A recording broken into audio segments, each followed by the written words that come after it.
Ladies and gents, welcome to All Things Covered with Patrick Peterson and Bryant McFadden. Once again, we have a nice, well, I don't want to say a nice show. Every show is a good show, but this show is a little different because unfortunately, the Vikings, the season, Pat P, he's home. No more football for the Minnesota Vikings, unfortunately. And with that being said, we must recap the last game of, granted, wasn't 2022, but of course the 2022 season because the guys made it to the playoffs. So our faithful fans, thank you for tuning in, checking us out once again on YouTube. Make sure you hit that subscribe button, tell a friend to tell a friend. And for our listeners listening to us on podcasts, whatever podcast platform you subscribe to, thank you for listening as well. We're going to make this as best as possible. We got to keep it real, but let's tap into the recap. Giants recap, playoff week recap versus the New York Giants. Of course, the Giants win. What was my prediction, Eric? Do you remember my prediction? I can't remember what my prediction was, but I think I had a very, very close ball game. My prediction was 29-24 Minnesota Vikings. The Vikings' first one-score loss of the season came at the worst time. Home loss for the team that had Super Bowl aspirations. Pat P, you were there live and in color. How disappointing to end your season in that fashion was it? Man, it was very disappointing to end the season in the bank the way we did. You know, just had so much high hopes and aspiration for the team. But the good part of it about all of it is that, man, I had the opportunity to continue to grow some great relationships. Gotten better from the year previously. Just having an opportunity to be in a tournament, that's you give yourself a fighting chance, and that's all you can ask for, especially at this stage in my career, So it was definitely a devastating loss to lose to those guys. Just didn't win on first down. Gave those guys a lot of third downs and short. Daniel Jones looking like Michael Vick a little bit. Was looking like Michael Vick a little bit out there. Just couldn't get off the football field, man. I think that's what really killed us in that game. We wasn't getting those countless stops that we was accustomed seeing and getting throughout the year, or even a turnover. So we thrive off creating turnovers and flipping the field position. But none of those things happened for us, so it was very unfortunate that it didn't, but very, very proud of the way the season went for us. Winning 13 games in the season is extremely hard. That's an accomplishment in itself, winning the North. That's one of those boxes that we wanted to check off, and we wasn't able to get the other two that we had out for ourselves. But, Coach KO and Kwesi, those guys got something good going on around there. So we'll see what the future has to bring to the Minnesota Vikings. You talked about Daniel Jones, who performed outstanding for the Giants. I mean, 2 games against you guys, he's had a pretty nice outings. What was the issue defensively? And for you guys, you talked about not getting the necessary stops, putting pressure on Daniel Jones. What allowed Daniel Jones just to have such a good ball game? I think it just put him in a really good position to not, turn the ball over, for the most part. Ran the ball really well. They came out and really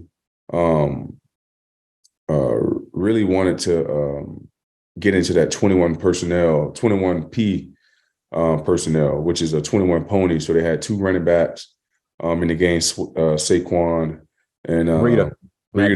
Yep. Yeah, and the 2 receivers, but making it look like 11 personnel is trying to create matchups, and they did a really good job of that throughout the game. Didn't see much of that. We know they have a lot of 21 pony. Did they show that the first meeting with personnel with 2 running backs?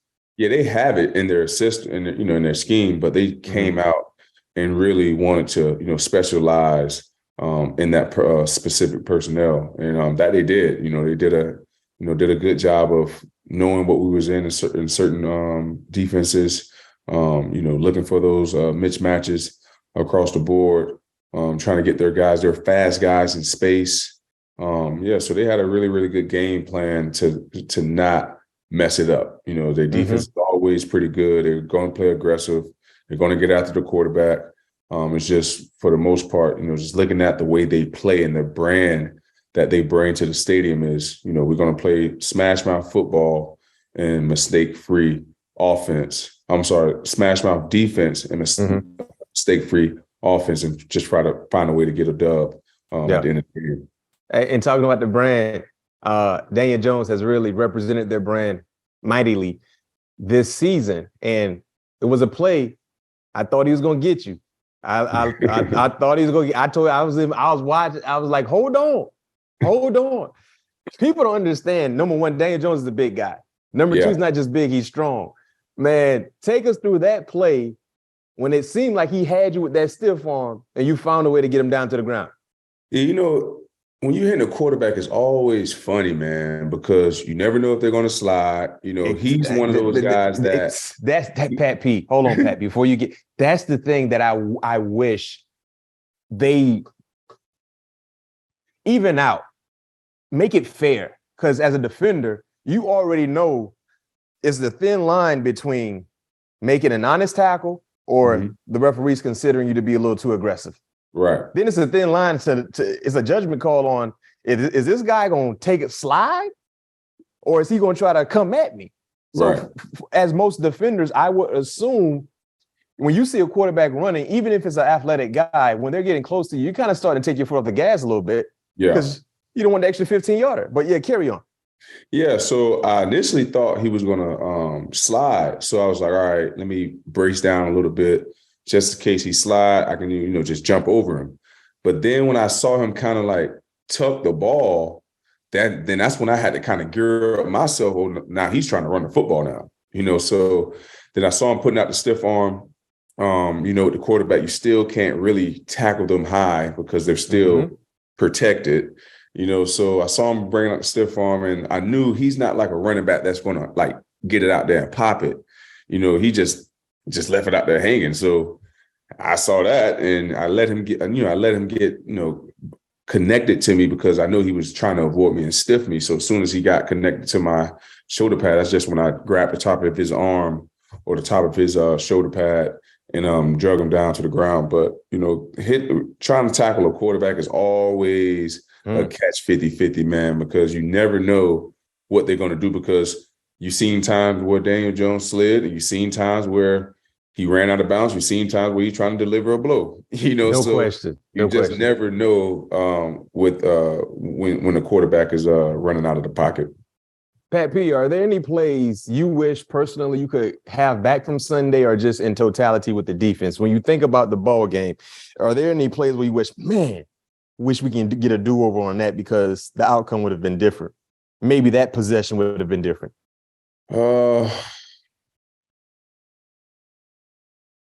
Probably the drive where I got the PI in the end zone. I wish I would have had that play back, because I think we was only down 3 at that time, if I'm not mistaken. I can't remember what the score was, but they ended up scoring on that drive. And I believe that was 3rd down, if I remember correctly. Maybe it was you were impressed, man. It was impressed, man. It was like maybe like the 6-yard line. Daniel Jones I remember that. Out to their left and came back to the right. And the receiver was kind of, trying to get open. And I was just kind of like guiding him. I wasn't, trying to restrict him from, getting the ball. But they ended up calling it. For holding. They hit you with holding. No, they called pass interference. It was it's a PI? Okay. Yeah. So, they called me pass interference, which it should have been holding because the quarterback threw it out of bounds. It wasn't like the ball was even catchable. And I believe if we get that drive back, we stop them, hold them to at least 3. It give us a better opportunity to go down and score, to try to take the lead versus, kind of in that, that go mode in a sense. Take our listeners and our viewers through the process with that call. Granted, yes, you're right. It should have been holding, but they hit you with a PI. Because correct me if I'm wrong, it seemed like you kind of looked in the backfield. Yeah, I did, because I knew he had rolled out to the to the left because the initial play, I saw him looking to the left, and I don't know who flushed him out of the pocket, but he ended up like taking like a couple steps over to the left. So once I saw that, I got my eyes back on the receiver. Then I glanced back at him to see if he was even coming my way, to see if I have any action. And I saw him looking, and the receiver kind of did like a little whirly bird, kind of like fake that he was going one way and ended up going the other. And I had his hips or whatever, and they ended up getting that call on me. But if we, like I said, I feel like we get that drive back, and just in general in the game, if we just had an opportunity to put ourselves in better third down situations, in that whole game, they probably was averaging 3rd and 3. They were winning first and second down for sure. You know what I mean? So. And I talk about that all year. You have to win on first down. You have to win on first down to make teams more predictable, because when it's 2nd and 5, 2nd and 4, the whole playbook is open. They may run it again. Now it's first down again or 3rd and 1. You know what I mean? So that's just how important winning first down is, and that's what it's going to have to be a point of emphasis moving forward, if we want to. Well, if I'm there next year, if we want to be a successful defense. Yeah, and that play you're talking about, I think that was 3rd down, and eventually Saquon Barkley was able to punch it in. Yeah, so I feel like if I get that play back, I think it's a different game. Yeah. Let's talk about your quarterback, Kirk Cousins. He graded out. He was the highest graded quarterback of the weekend in the playoffs. He was the highest graded quarterback, but people are focusing deserving so in the final play where he threw it short of the sticks. What did you think of his performance, and what are your thoughts on that final play? Because I have my thoughts as well, but of course you were there, being able to see it up close and personal, and then of course just seeing how that was the final ending of the season. But what's your thoughts on Kirk's performance and then the final play? I thought he played solid. I thought obviously everybody wished they could have some plays back, not watching the film, on the offense and seeing what they did, but just being on the sideline, I thought he played solid. I thought he put the ball, where it needed to be in times.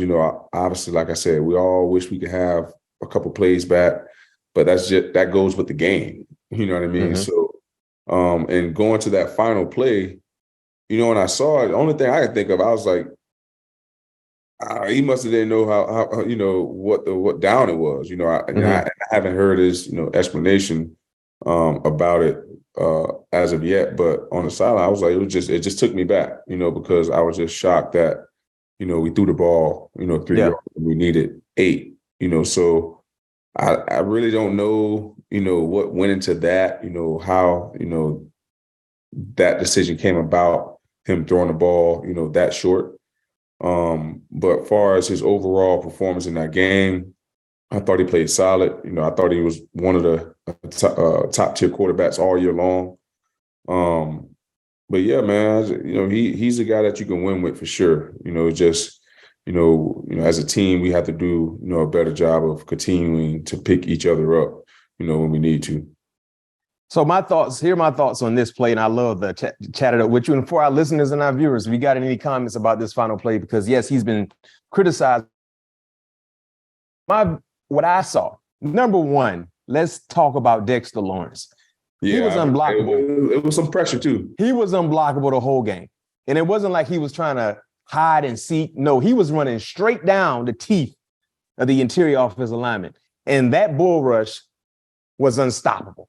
So it's 4th and 8. And if you look at the play and you look at the wide receivers that were running routes, everyone except TJ had longer routes. What I mean when I say longer routes, any routes longer than 8 to 10 yards, right?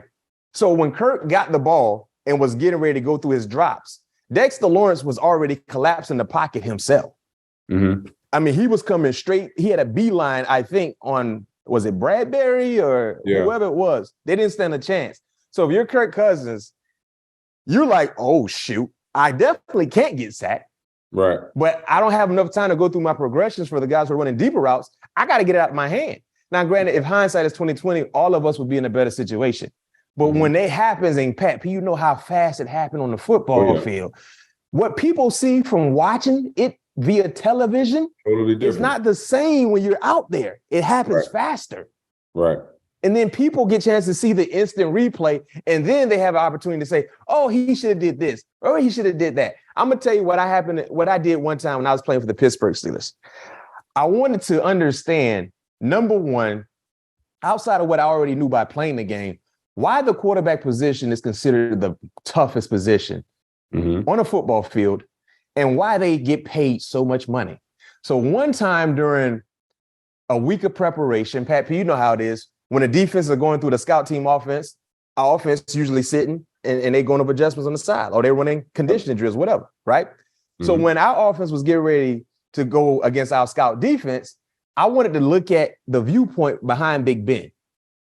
So what I did was I stood and I watched, and this was a passing period where it's all passing, right? It was 11-on-11 all passing.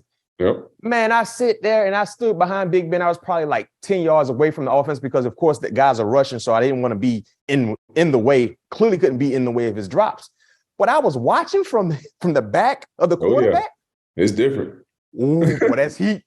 Yeah. Number one, you got guys that are protecting for you that are 6'3", 6'4", 6'5", 6'6". Number two, you got guys who are rushing who are 6'3", 6'4", 6'5", 6'6", and they're coming full tilt. Yep. Every play. Every drop back. It had my heart pumping so fast. I'm like, oh shoot, this is what it looks like? Yeah. And it happens over and over again. And that was just only practice, ladies and gentlemen. That wasn't a for real game.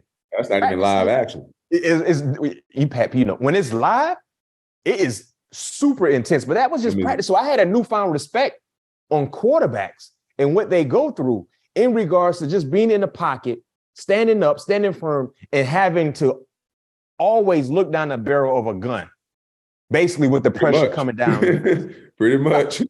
Listen, man, and you get to whom much is given, much is expected, no question, but that's not an easy job. No. And when I saw that play instantly, I'm like, man, Kurt ain't have no time. He ain't having no time because if he held that football maybe one more second, he was going to get sacked. Yeah. Because if you get sacked, you're going to get criticized. Why you took the sack, right? But then you have to factor in, Pat, as a defender, when these guys got routes that are calling for you to be, it's a 10-yard route, it's a 12-yard route, man, come on, it takes time.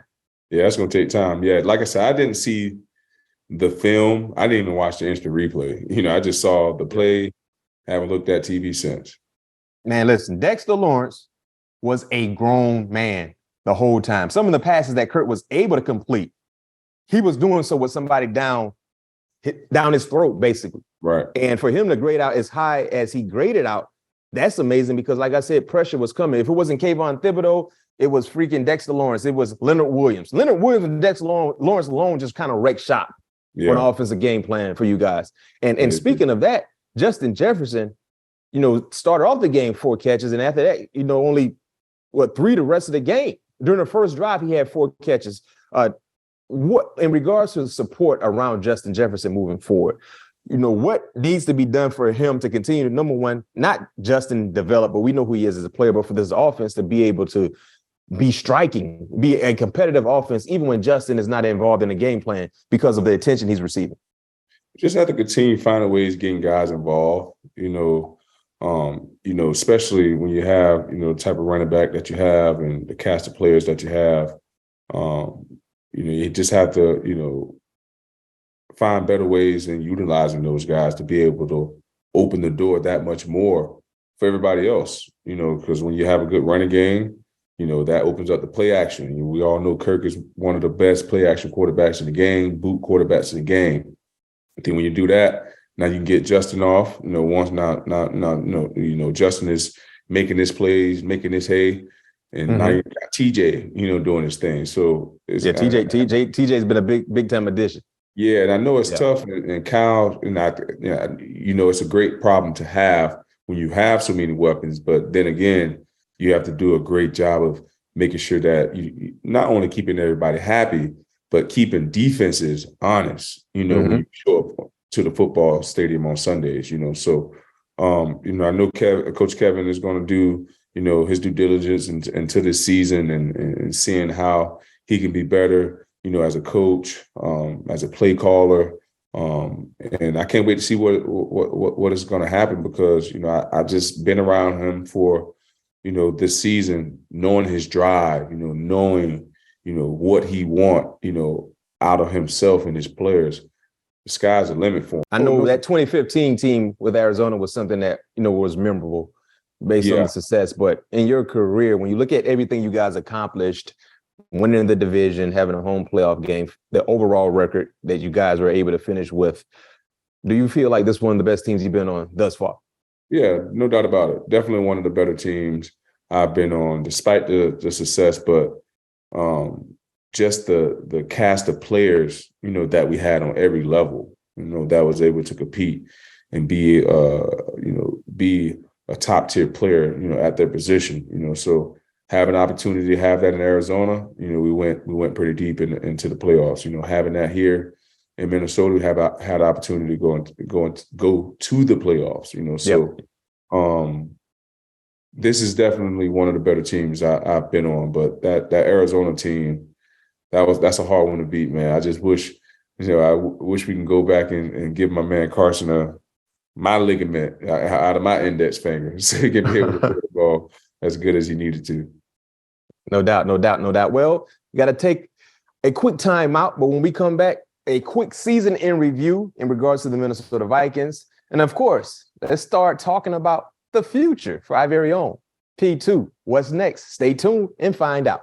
We back, took care of a few bills. Now it's time to tap into the overall 2022 season, right? Successful year, as Pat P mentioned. Granted, you didn't get a chance to get to the ultimate game, which is the Super Bowl, but yet and still a very, very successful season. Minnesota Viking fans should definitely be happy with the group, everything they were able to accomplish, winning a division that has been owned by the Green Bay Packers over the last few years, having a home playoff game, with a rookie coach at that. Don't forget, Kevin O'Connell is a rookie head coach. Not a lot of rookie coaches in their first year, they're able to get to the playoffs, better yet, have a home playoff game. So that's a big time plus. So Pat P, man, you were there hands-on, one of the ultimate leaders for the team this year. What does the future look like for the Vikings based on everything you guys accomplished this year? I feel like the future is very bright. Like I said earlier in the show, I think, KO and Kwesi, they got a good thing going on around there. Those guys were able to build and establish their brand, right out of the gate.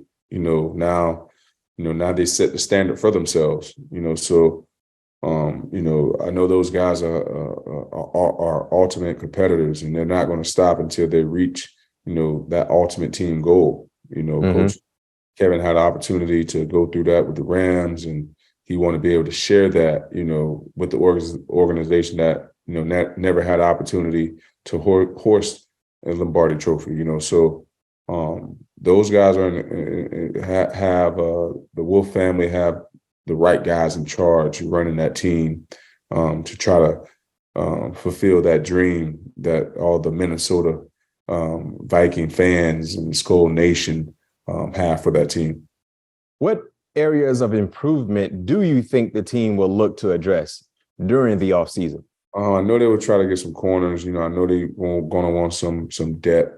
I know they got, drafting Andrew and Caleb last year, getting Cam there, but a lot of those guys have been banged up, and we know this game is all about what have you done for me lately. So I can, no question, those guys getting some probably getting some corners in there, some depth on the D line, like D tackle ish, because Dalvin is a free agent this year, so I can see them trying to get someone, a stopper, up in there if they're not able to get him back. On offense, don't really know, man, what they're looking for on offense. I know going to probably, you got the tight end. I don't know what Dalvin Cookie Monster situation is with his contract. Yeah. I'm sure he's there again another year, if I'm not mistaken. Just probably for the most part, I don't know how long Brian is going to be out, so maybe get some offensive line depth.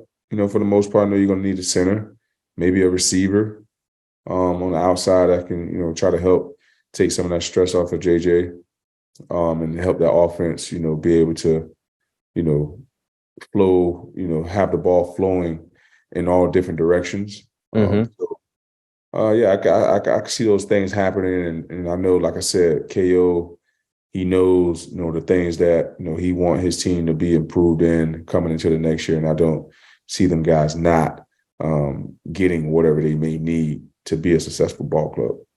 Talk to the Viking fans right now, Skull Nation, Pat P. What are the biggest positives the fan base should look at after a difficult exit from the postseason? Man, just the fight. I just remember Coach had showed this video. No, actually, it wasn't Coach. It was somebody. We had like a motivational speaker come in, and he went around asking like Viking fans, like, what do they want to see, out of the Minnesota Vikings team this year? And they just all kept saying like finish. And I feel like that's something that we obviously we didn't finish as well as we wanted to in the last ball game. But I feel like every game this year was a complete opposite from the year before, and we was able to finish and close out games versus, losing those close ball games. So to me, that's a huge positive, man, because if you're not able to win, ball games or win situational football, you're not going to be a very, very, very good football team. And we was able to overcome some of those woes from last year and improve tremendously in 2022 and 2023 season. So for me, that's a huge positive. No question. And I'll say this, Viking fans, Skull Nation, this was a heck of an appetizer in regards to having a rookie coach and Kevin O'Connell just showing you what he can do. So now moving forward with that appetizer being so good, you're just ready for the main course now. Right. You know what I mean? So hopefully the main course is just as good as the appetizer, if not better. So we have to wait and see through time. And with that being said, you talk about having a great rookie campaign for Kevin O'Connell and Kwesi. Now it's about trying to do better in year two. So the expectations should be fairly high because you didn't come in and basically creep up on people. You knocked down the doors. Right. You know what I mean? Winning the division, exceeding the expectations. And now this is what they want. This is what they're expecting, plus more. So to be able to do that, Pat P, you got to have high level players. You got to have some dogs. You got to have some leaders. So with that being said, for the third straight year, you'll be a free agent. Mm-hmm. What does your future hold for you, Pat P? Man, Mac, I don't know. I want to continue to play. I feel great. The resume I put up this year is proving that. So the body is in great shape, man. The mind is in great shape. So as long as my body and mind is willing to go, that's how long I'm going to go. So yeah, I'm going into this free agency, again this year, looking to play at a high level again. So that mindset and that attitude is never going to change. So who's ever looking for, a guy that can, you can count on, week in and week out. Talk about high level play, Pat P. You displayed that week in and week out this past year for the Minnesota Vikings. And I'm not just talking because you're my family. I'm talking because that's what the numbers say. You know what I mean? Regular season overall cornerback grade, you were 6th in the National Football League. I would imagine you got 32 teams. So you got 32 defenses. You got 2 cornerbacks per defenses. Well, I'm sorry, 31, not including you guys. Yeah. Per defense. So that's what, 62 corners, right? And if you factor in the corner opposite of you, that's 63 corners. Yep. Right? I hope I did the math correctly. If I'm wrong, please forgive me. But that's 63 corners. Florida State showed up. That's good. Yeah. So I'm talking about starting corners. I'm not just talking about corners throughout the league. I'm talking about starting corners. So out of 63 corners, you finished 6th in coverage. I think that's pretty good, right? Now, and that's 6th in coverage. You were 4th in interceptions with 5. You were second in interceptions. I'm second in interceptions, Cap. You were second in interceptions. Second in interceptions, you had 5. You were 6th in PBUs, you had 15, right? When you talk about snaps per reception in coverage, you were 1st. Your grade was 36.7. That was tops in the National Football League. When you talk about rating in zone, you're a second. I mean, I don't need to keep going on. Long story short, you were in your bag. So with that being said, and if you want to factor in too the leadership that you displayed, being able to be a mentor to the young guys in the secondary, leading by example, gathering the troops when they're not feeling their best. Prime example, the Indianapolis Colts game. I'll go back to what Kevin O'Connell said during his press conference. I heard Pat P talking to the office and Kirk Cousins say, hey, man, we're going to get a stop. All we need is 5 touchdowns. That's it. And walk off. That's it. And drop the mic. And Kevin O'Connell said, you know what? He's right. All we need is 5 interceptions. So it seemed to be at the time when your head coach was still a little, the uncertainty was a little bit kind of going through his mind. He heard you, was like, you know what? Pat P is right. So with that being said, leadership like that, high-level play like that, you will be 33 by the start of the season, but we can't even tell because 32 Pat P look real good. It sounds like you want to be back in that purple and gold. Correct me if I'm wrong. Man, no doubt about it. I would love to be there in that purple and gold again, man, to give it a run again, man, just because I love the community there. I love the organization. I love the new regime that the Mark and Wolf have brought into that building. The trainers, the strength and conditioning staff, it's just amazing, man. I truly believe like it felt like home to me. It felt like, like it was a place that I belong, but we all know it's a business. All I can do is continue doing me and being me, what you guys saw, they just saw a little bit more of it. That's how I am every Sunday. That's been me since I was in high school, so just the world had the opportunity to see a little bit more of it, because we was obviously rolling and, you have all these NFL films, things going on now. So it's just a lot more cameras on those type of moments, but that's just who P2 is, man, every single day. Well, P2 said that great, gave us your viewpoint. It's time to hear from the fans. This is what we love to do, fan participation. Let's start this right now. Let's start this buzz right now. Fans who are listening to us, chime into our comment section. Fans who are watching us on YouTube, let us know. Yes or no? Should the Minnesota Vikings bring Patrick Peterson back? Simple as that. Is he deserving of being back? Yes or no? We're going to have a poll up and we're going to do this. This is going to be an entertaining offseason because what he did this season was showed all the naysayers that were saying he was washed, he was old, he lost the step. All I'm gonna do is get 5 interceptions on y'all, right? I'm gonna show y'all I'm one of the best man coverage corners in the league.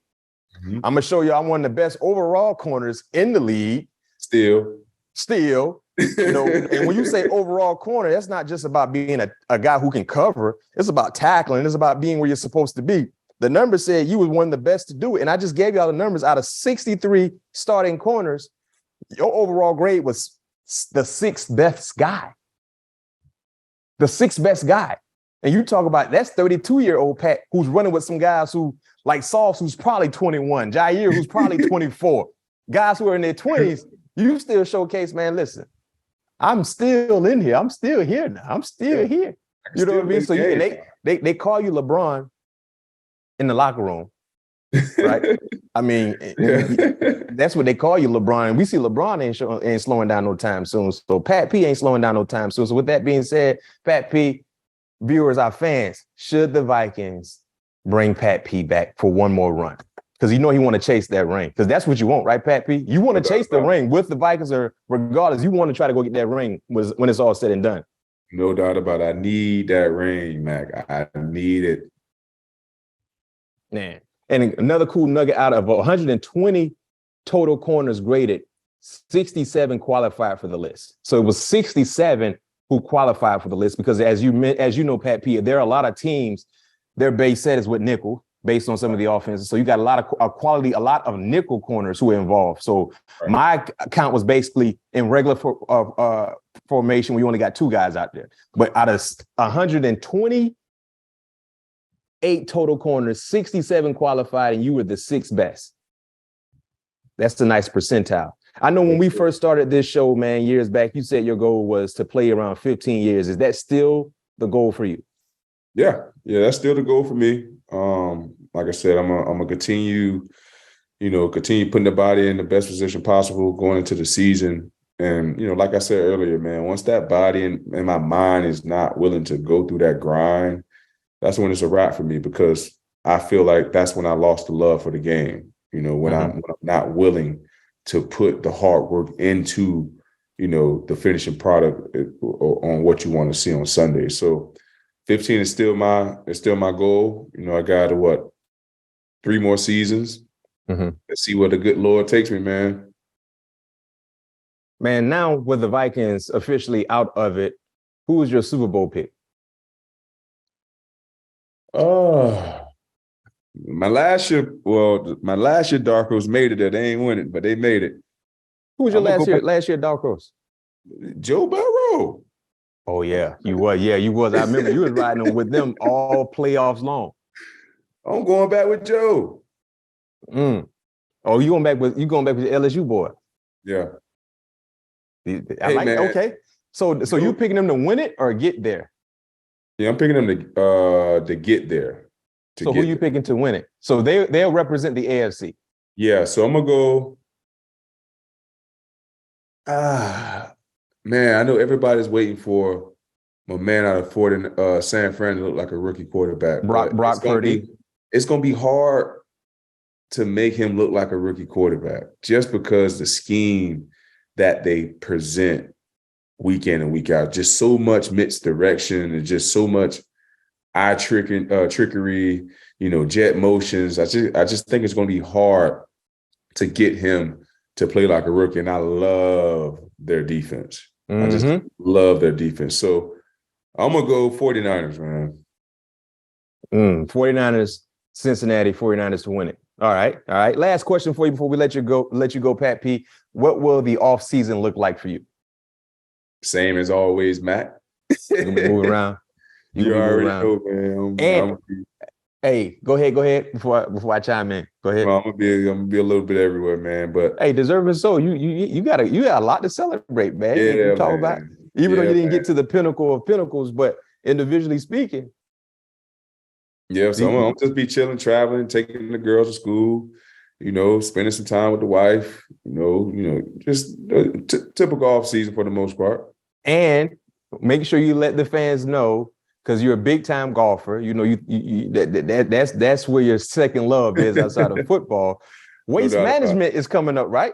Yes, sir. Waste management is coming up, man. So in Arizona, and we really wanted you to be a part of the Super Bowl, but unfortunately, you won't be a part of the Super Bowl. But you will be a part of waste management, and we're gonna be out there together as well. So we got a lot. Yeah, we got. So I might need to be your caddy.